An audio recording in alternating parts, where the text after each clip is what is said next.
walking in my purpose. I'm walking in my purpose. I'm walking in my purpose.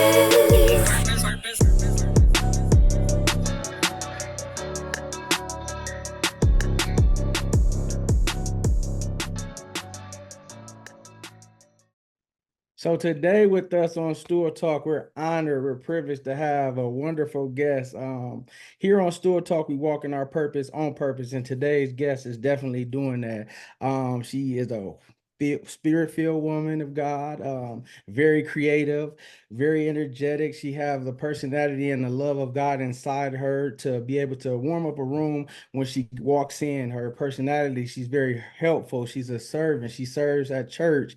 She goes above and beyond just to be able to portray the gospel and be able to allow others to know who God is. Today we have with us the one, the only Miss Bree Shannon. How you doing today?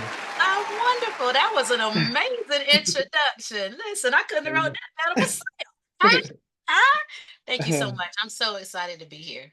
Thank you. Yeah, and before I knew all what you do, I knew it was something special, unique about you. And I'm not just saying this just because the way you worship, the way you served at church, the way you were personable with people, you were more as being a servant, like helping others before you even worried about yourself. I would see you serving at different things like that. When it's time to go, you helping somebody else before you even go and all like that. So I seen that and just seen your love when you were on stage, when you were, talking to different people. I seen all that through the eyes. So your fruit is definitely showing in that aspect as well. Thank you so much. I appreciate it. Listen, I love people. I love my family. I love what I do. I love God. I love my life. I love Yeah. my life. I love my life, Devon. Yeah. I do. I do.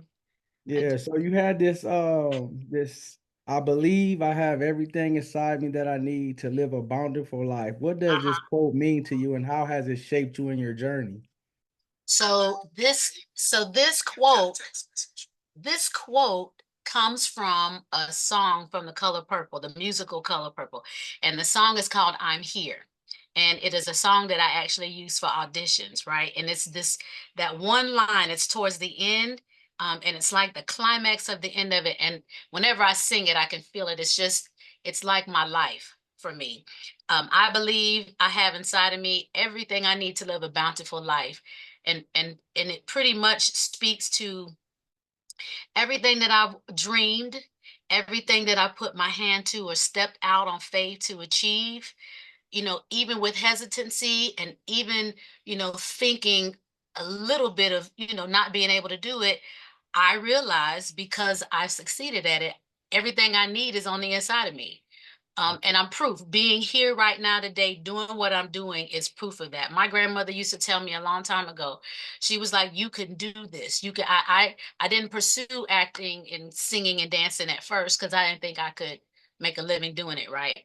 And so where I am today is living proof that whatever I want to do, the dreams I have, God put them on the inside of me. So they there.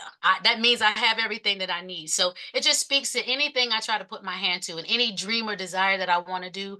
I know I can do it even if I can't see it because God put that on the inside of me. It's in there for everybody. Everybody has it. It's on the inside of you to do whatever it is you want to do, a dream to do, desire to do, all of it.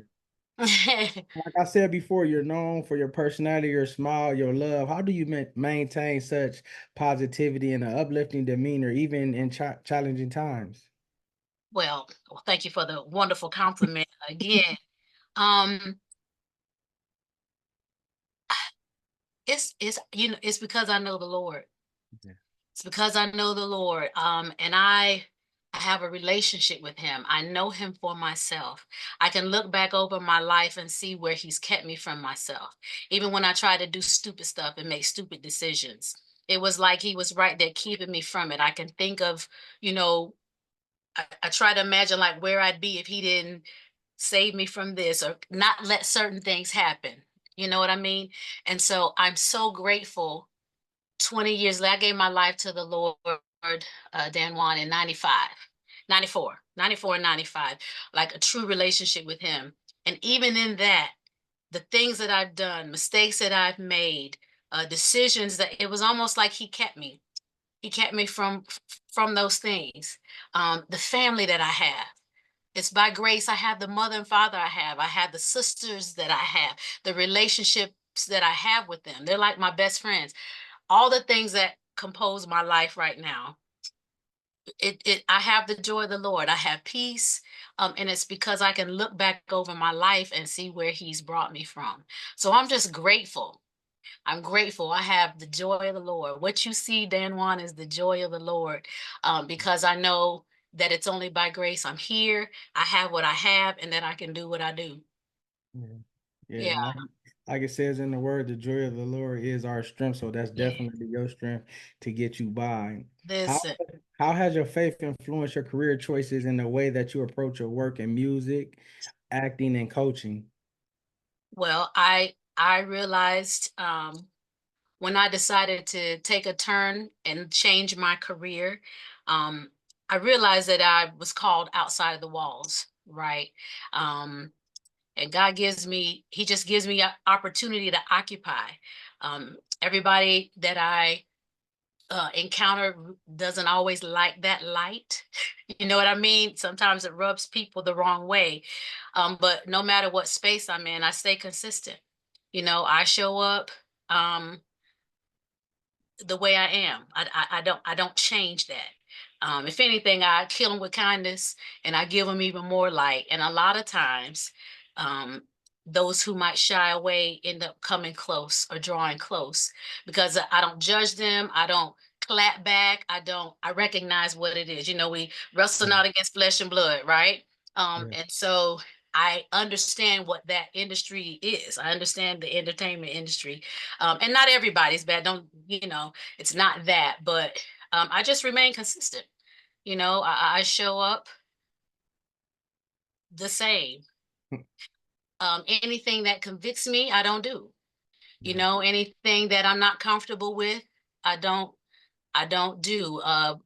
Scripts come, auditions come if there's something in there or a situation I'm not comfortable with putting myself in. I can't admit there's some, scripts I've gotten that cuss. I'll say, if I could say hell and damn, I might, and if it's not something that's over, but I definitely won't do the F bomb. Yeah. You know what I mean? I can't even, I wouldn't even say it right. They'd be like, yeah, no, didn't even say it right. Yeah. But I stick to my convictions. If I don't feel safe in a space, there are bands. I'm a part of 3 different bands. Praise the Lord, and I work with good people. You know what I mean? And sometimes you can be in a space where there is, um, um, and I understand it. You might be the new one in the group. There's other people that have been in the group for a minute, right? You the newbie, and you may be treated like you new to this. You don't know what's going on here. You new here, what have you. Listen, you got 2 good times to disrespect me, make me feel unsafe, be inconsiderate, be rude. You don't have to stay in those spaces. I don't stay in spaces where I feel like I'm just being tolerated. Yeah. I'll move on, and God always provides another place and space. So I just make sure I continue to be who I am in every space that I'm in. Um, I don't let people push me out, but if it's not a place that I feel safe or I want to be in or want to remain in, um, and it's not edifying to me, Yeah. I, I just remove myself. Yeah. Can you share a moment in your life where you had to rely on your faith in God to overcome a significant challenge, whether it be in your life, whether it be in entertainment, your career? Yeah. I was let go from a job. I was an HR manager for years, and I was let go from my corporate position. Um, and I had been praying a couple of weeks before anyway because I wanted to make a career change. I did not know how to shift from human resources to entertainment. If I did that, what would that look like? Where would I work? How would I make money? And I was making very good money because I was a manager, right? So my job was eliminated.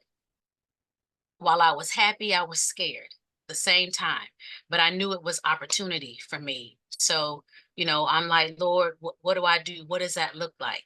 Um, um, because I had a mortgage, I had a car, I had bills to pay.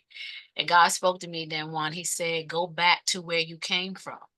Go back to the places and spaces where you came from. So now listen, I grew up in the arts, but I didn't go to school for it because I didn't think I could do it. That thing inside of me. I didn't think I could do it. I didn't think I could make money. I can't get, you can't. And then there's so many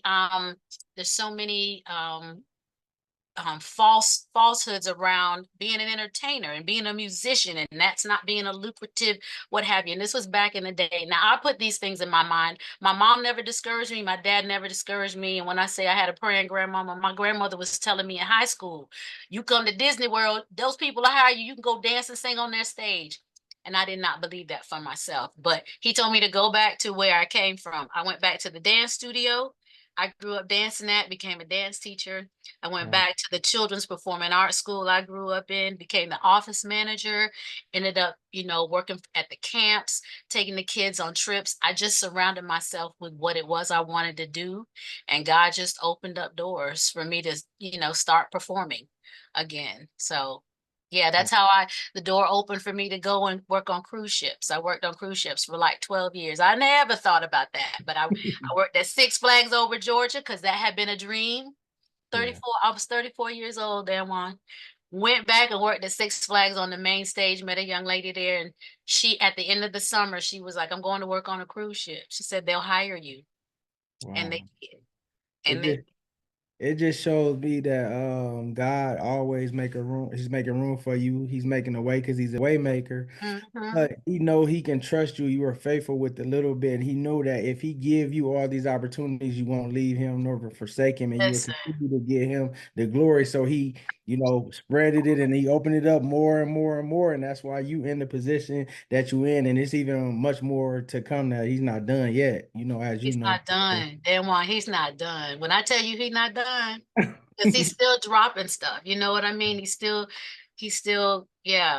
giving me stuff. And I've yet to do half the things that he's so good though. I'm excited. Yeah. I'm excited. Right. Can you describe your process when you're preparing for a performance, whether on stage, in front of the camera? How do you get in the right mindset? Is prayer involved, meditation? Do you fast? Like, how does that look for you? Yeah, so I'm always ready. Let me tell you, I'm always ready, there one. But listen, I practice. I practice, practice, practice. A lot of times, especially if I'm singing with the band, we do a lot of the same songs, right? Unless we're doing something new or I know we're adding something, I have to practice for that. But for like auditions, we usually get a script in and you need it in a day or two. And a lot of times they don't mind if you use the script, but I try to be off book so I can like concentrate, look at the camera or whatnot. But I practice on the way to my gigs in the car. I warm up. I realize, and I have found, and not every, not all singers do that. Like we don't always warm up. There's been times where I just get to the gig and let's go. But Wow. I recognize that if I warm up, I have a much better show. I sound much better. Notes come easier, so I'll warm up, and then when I get there, I'll walk the stage. I'll usually pray over the stage, and not like in a like a big what have you. The guys know that I love the Lord and that I'm always gonna bring the cleanliness. They don't cuss like around me a lot and that kind of stuff. But I'll just pray over the stage. I'll touch the mics and I'll put my hand on the drum set, I'll do whatever and just ask God to cover us. So I usually do that for the bands and just for my auditions, I just ask the Lord if this is for me. And there'll be some I'll be like, this mine. It's mine, Lord, especially for something I really, really want. I'll be like, Lord, this mine. This Decree and declare. this one, man, this one's mine. And then with my coaching, I usually when I get to my place where I do my sessions and stuff, I always just when I'm walking in the room, I'm like, Lord, have your way in this space and place and allow me to touch everyone that comes in, bless them, get them here safely, and that sort of thing. I pray over my day, I pray over my sessions. and whoever may come in. So, I'm always mindful of him. I treat him, then one, like he's with me all the time. Yeah. Not in a spooky way. I mean, we say, you know how that is. Like he's with Hmm. me. Like man, I'm so glad I know the Lord, then one. Yeah, Yeah. I'm so glad I know him. Yeah. So glad I know him. Yeah. What projects have you been a part on, whether movies, TV show, and what was your very first acting job? My very first acting job, I was 13 years old. I played in The Boy King, which was about the life and time of Martin Luther King Jr. It was about his childhood and him growing up Yeah. to at least a teenager. And so I played Christine, his sister, older Christine. My god sister actually played young Christine, and I played older Christine as a sister. The main character in that show was Howard Rollins Jr. Do you remember In the Heat of the Night? Yeah. Showing Yeah. that he was the main Yeah. character in that. He was Daddy King. He was Oh, Daddy King, so I wow. got to work with him. He was like the first, major actor that I would see on TV that I got to work with, and he was sweet. He, acted like everybody daddy on the set and stuff. So that was wonderful. That was my first TV and film um project. Yeah. And then, Wow. and so then the latest thing I was on was Will Trent. Yeah. The detective show. It's on in ABC. ABC. Yeah. Um, season 2, episode 10, that last episode of the season. Um, And that was one that I actually prayed for, Dan Juan. I was like, this one mine. we were all waiting and I like anticipating this. it. We was waiting, like I can't wait because we already was in it. Then we found, we kind of knew something was up to see. It was like, wow, man. Yes, yes, that was one I actually played for. And the other one that I did that I really, really prayed for was the Disney one, She-Hulk. So that She-Hulk. audition, so I'm sorry. So I did Will Trent. The one right before that was Black Mafia Family. I worked in the BMF. hospital. I was Now laying BMF. we went back and watched it after we found out. Yeah. Yes, BMF. And then before that, it was She-Hulk on Disney. And that was one I really prayed for because that audition, Dan Juan, I played a wife, right? And so the villain had like a whole bunch of wives, and he would kill himself and then come back to life. So he would reinvent himself. And because he reinvented himself, he had all these different wives. So my audition required me to do 4 different roles. So I had to come up with 4 different characters, and play 4 different kinds of wives. And that had to be the funnest. That had to be one of the funnest auditions I did because how you crack yourself up. Like I became these different women, and it was just fun. It was just fun. And I was very happy to get that one. That was one I really wanted also. So, God will, he'll grant you. He'll grant you them wishes, Yeah. them dreams. He will Yeah. he will give you what you ask for. Yeah, this is the one question I've been waiting to ask you. How do Uh-oh. you balance your workload, performing, serving at church, making sure you're filled up to be the best version of you because you pour into so many things and so many people? Yeah. So because all these things that I do fill me up, Dan Juan, it's not hard. It's not hard to balance. So I have a routine. I have set, hours that I coach. And then I have Saturdays are usually gig days. A lot of times I'm out of town. There's certain nights I have rehearsals for each of the different bands. I just make sure that if I've obligated myself here, I have to say no to that. Um, if there's a rehearsal that day I just make sure that I stay true to my word, number one, to my, when I give my yes to someone else, I stay true to that. But it's not really a juggling act because I've set it up so that it's not, so that I don't get overwhelmed. And with, church and the worship team, my praise leader, she works with me. So I let her know when I'll be out of town and she'll put me on the Sundays that she knows I'll be in town.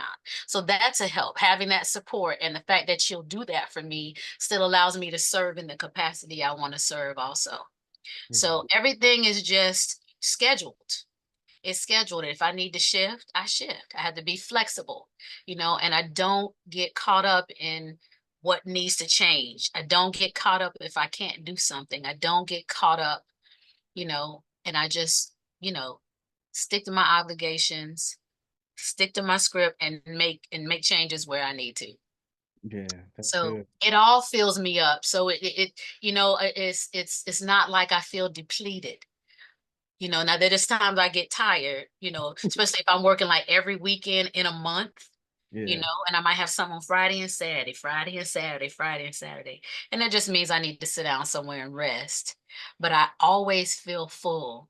And that's why I'm so grateful because I never thought I'd be able to thrive and live. I get choked up when I think about it and live and do what I love to do and be happy. You know what I mean? Like I really have an abundant life. Yeah. Yeah. And So they say when you love something that you do and passionate about it, it no longer becomes work. Like it's you not said, work. It's yeah. not work. It's not work. It's fun. I get to do this. You know what I mean? It's not a burden. It's like I get to coach. I get to teach people and show them, how I've learned and giving them tips and tools and tricks, that I've learned all these years performing. And what my vocal coach taught me, she was amazing. She saved my career. Wow. And I say that because for years I wasn't coached. I didn't have singing. I started performing when I was 12 and I didn't really get coached until I was in my 30s. And when I got my first professional job, I found out you ain't singing right. You know what I mean? When I got my first professional job on the cruise ship, you're not singing right because I was sick all the time. I'm reaching for notes, I'm singing in my throat. I didn't know how to breathe. And listen, I found me a coach quick. And her name is Kelly Miskin. She taught me how to sing correctly. She taught me how to breathe. And yeah, she saved it. So I was able to do it for 12 years. I had a good time, let me tell you. I had a good time. Yeah. So as a coach, how do you approach helping your young students unlock their potential in their voice, both literally and figuratively? um, so I always start with confidence. Yeah. And whoever I'm working with. And you get some who are professional. I have beginners, intermediate, and advanced. And some people who think they're just beginners, they're a little more advanced than they think they are, But I start with confidence. When we talk about what they think of themselves, how do they see themselves, or if they're lacking it, why they feel like they don't have it, why they feel like they um you know are uncomfortable with being out front, and there's a passion that's there, right? So they want to do it. And a lot of times too, Dan Juan, it's not always people who are professional or people who are in musical theaters. A lot of times people come to me because they want to do something for themselves, or they used to sing and now I want to find my voice again. I have people who are sing well in groups, they're part of choirs and that sort of thing, but then they want to find their own voice, Yeah. right? They want to see what they sound like themselves. And so I start with confidence. I make sure that they know that they're in a safe place and a safe space. They can mess up in here, crack in here, crack, trying to get to notes and stuff like that. Like, this is not a place where you have to perform. I'm here to serve you and to help you. So don't be nervous. They come in nervous. I'm like, I'm so nervous. Listen, ain't nobody here but me. I ain't nobody. And so I try to make sure that they're comfortable with being relaxed enough and vulnerable enough to really get past all of that stuff that keeps them unconfident, not confident. in themselves. So I create a safe space. We have fun. You know what I mean? I make sure we're laughing and that they're just comfortable. Um, I make sure that they understand and believe in themselves. Again, letting them know it's on the inside of you. And once they get the techniques, once I give them the tools they need, that's when the confidence starts to come. A lot of times you're just not confident because you don't know what to do. And Yeah. once they learn what to do, they're like, oh, okay, yeah, I don't sound that bad. You don't sound bad at all. You're actually much better than you think you are. You're not as far away from it as you are. And I'd be like, just sing it, go for it, crack through it to get to it. You got to crack through it to get to it. Right. Yeah. And so, yeah, Well, I, yeah. what advice would you give to someone who is just starting in the entertainment industry, and would you allow them to know that faith will help them? Because I know a lot of people that's just starting off, they trying to get it, but it's like they don't know what to do. It's like they stagnant. So what advice would you give to them? Um, So first of all, you got to make sure you have your standards. Make sure you're grounded in what you believe, because they'll eat you up out here. Yeah.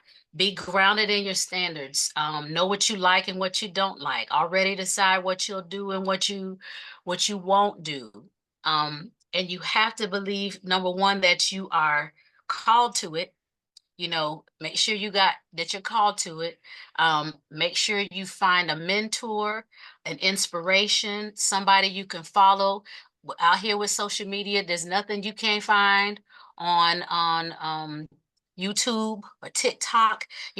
Find somebody that is an inspiration to you. And this is somebody who's you're talking about new people who are Yeah, just trying yeah, to get into it. Yeah.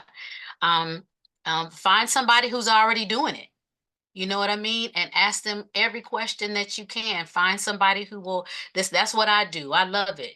What you need, any sources, resources that I have, they're yours. You know, um, yeah, find somebody who's doing what you're doing already. Ask as many questions as you can, and ask them what they did. yeah, How did they do it? And again, look, the web is full of so much information about how to get in this business. And listen, you got to network. So when I came home in 2018, when I stopped doing the cruise ships, then I had done it for so long, I didn't know what I was going to do. I just knew I didn't want to do a 9 to 5. I did not want to do corporate, right? And yeah, so I ended up meeting people who knew people who had bands. I ended up stepping out on faith, becoming a vocal coach. You couldn't have told me in a million years I'd be coaching, but I love it. I absolutely love it. And again, finding that thing on the inside of me, like you've been doing it for years, teach what you know. yeah, Teach what you know. The Lord was like, teach what you know, and then try to, make a curriculum, come up with a plan of how you're gonna, present the stuff. But yes, get you some inspiration, find you a mentor, ask as many questions as you can. Once you find them, go on YouTube, use social media, and make sure you have your standards in play. yeah. Yeah. If you could give one piece of advice to your younger self, what would it be? You are worthy. You are worth it. You can do anything you set your mind to do. Yeah, Yes, have faith, do it scared. Whatever that passion is, you can perfect it and you can make money doing it. You can.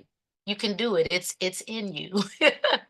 yeah, All those doubts that I had listen, if you got people who are in your life that love you, care about you, and will support you, go for it. Just go for it. Life's too short. yeah. And Yeah. last question, whatever comes to your mind, can you speak something to the youth about identity? They say comparison is the thief of joy. A lot of times people are trying to compare themselves with social media and not walking into what God has birthed inside them, given to them, or even seeking something for themselves. Could you Yeah. speak on identity to the youth as we close out? Yes. You are an original. You're an original. No one on this earth is created like you. Um, he didn't make a mistake when he made you, the way he made you, when he made you. Um, and all you need is on the inside of you. everything you need to be whoever it is you want to be is on the inside of you. So don't try to be like anybody else. Don't try to duplicate it. Have inspirations, have people that you aspire or admire, but do not try to be like anybody else. You're an original, and what you have is needed in this earth. What you have to give the earth, what you have to give this world, no one else can do that. So don't try to be like anybody else. Be your authentic self, wholly, wholeheartedly, always, and give the world that. Yeah, that was Yeah, excellent. That was excellent. yeah. Thank you. We're spotlighting you for just your hard work. Great Spotlight, character. spotlight, spotlight. Turn on the light. Like, yeah, you've been an inspiration. This was great. A lot of great tools. We pray that God continue to watch over you, cover you, protect you as you go into the field. May He put you around the people that need you around, that needs to hear Him from inside of you. May He continue to give you favor in every arena you step foot as well. May you be blessed in your finances. May you be blessed in everything. May He give you all the desires of His heart. May He also allow you to be bold and courageous in faith and know that you are all that you need and you have everything inside of you, knowing that you're the head and not the tail, above only and not beneath. And may He continue to allow the fruits that you portray inside of you, that you show the real God. May He continue to allow that to be shown, and may He just give you favor, ridiculous favor like never before in this upcoming season. Thank you. Oh, thank you. What a Yeah. blessing you are. Listen, I was so excited about I watched one other interview that you done before, and I was like, I didn't even know he did this. This is Yeah. amazing. Thank you so much for having me. I love this Thank you this too. might be my second ever podcast interview. For And I real? always get yeah. And I've been asked before, but I listen, I'm scared to go live. So you you talking about being on a podcast, but I can explain this stuff. Right. I could do this. But I appreciate you so much. I appreciate you seeing something in me and wanting to, um, you know, let my story out or give my story and, see my perspective and what my life is. And I just listen, if you're not dead, it ain't too late.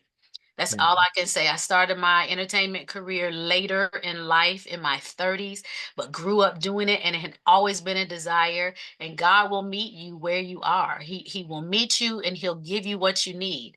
Again, I went back to where I grew up. I already had what I needed, and then along the way, he's given me relationships, he's given me ideas, he's given me he's just shaped me. And I wouldn't have been prepared to do what I did in my 30s if I hadn't gone through all the other stuff that I went through before then anyway. So, Yeah. another thing is just don't knock the journey. Don't knock, the way he's taking you and the path he's giving you. We have in our head, our idea, and we want to be married and have kids and have this business. And then, I thought I'd have been married and had kids too. Do I know? But God's got a plan there too. You know Yeah. what I mean? He has a plan. He's doing something. So he's saving me for last. That's Yeah. all. Yeah. We At least appreciate that's how it. I see it. Yeah. Yeah. So Yeah. thank you so much. Thank Yeah. you. Ladies and gentlemen, Bree Shannon. Thank you. Yeah.